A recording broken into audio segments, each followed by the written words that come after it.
बंधुओं, इस संसार में जिसको भी देखो सब आनंद पाने के लिए लालायित हैं।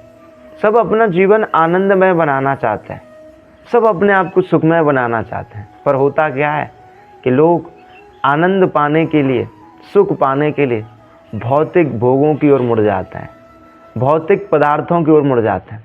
लोग समझते हैं कि धन में आनंद है, पद में आनंद है, या फिर यौन सुख में आनंद है। लोग इन्हीं ओर मुड़ जाते हैं। मैं तो कहता हूँ, अगर आप सब्जी मंडी में सोना खरीदने लेना चाहो हैं, यदि आप सब्जी की दुकान पर जाओगे तो वहाँ सब्जी ही मिलेगी, वहाँ हीरा नहीं मिलेगा, वहाँ सोना नहीं मिलेगा। और हम सब कैसे हैं ना कि सब्जी मंडी में जाकर सोना लेना चाहते हैं। हम सब कैसे हैं कि जहाँ जो पदार्थ, जो भोग दुख के स्रोत हैं, हम वहाँ से सुख पाना चाह रहे हैं, हम वहाँ से आनंद पाना चाह रहे हैं। इसीलिए तो हम आज दुखी हैं। मैं तो कहता हूँ, जो चीज़ जहाँ है वो वहीं मिलेगी हैं। संसार के पदार्थ, संसार की वस्तुएं ये दुख का स्रोत है, और हम यहाँ से सुख चाहते हैं, इसलिए हमें दुखी हैं।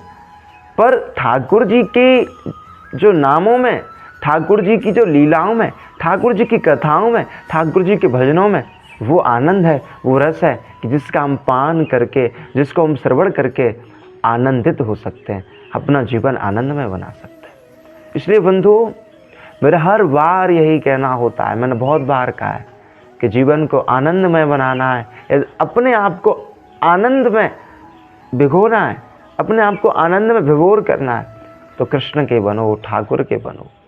जितना हो सके कृष्ण नाम, हरि नाम का जप करो। क्योंकि कहा भी है कि जो सुख है भैया राम भजन में, सो न धर्यो अमीरी में, मन लाग्यो मेरो श्याम फकीरी में। तो बंधु, जो संत भी यही कहते हैं कि जो सुख है भैया राम भजन में, तो फिर सुख का स्रोत राम का भजन है, आनंद का स्रोत कृष्ण नाम हरि नाम है। जो सुख है भैया राम भजन में, सो न धर्यो अमीरी में। भाई जो सुख राम नाम में है, कृष्ण नाम में है, हरि नाम में है, गोविंद नाम में है, वो सुख अमीरी में नहीं है, वो सुख धन पद भोग में नहीं है।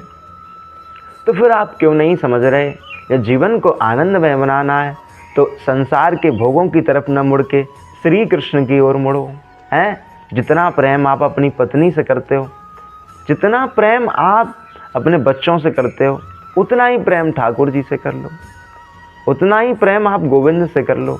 मैं कहता हूँ आपका जीवन आनंदमय बन जाएगा, आप पूरी तरह आनंद में रहने लगेंगे। इसलिए फिर कह रहा हूँ कि आनंद भगवान के नामों में है, भगवान के धामों में है, भगवान के कर्मों को जानने में है, भगवान के भजनों में है।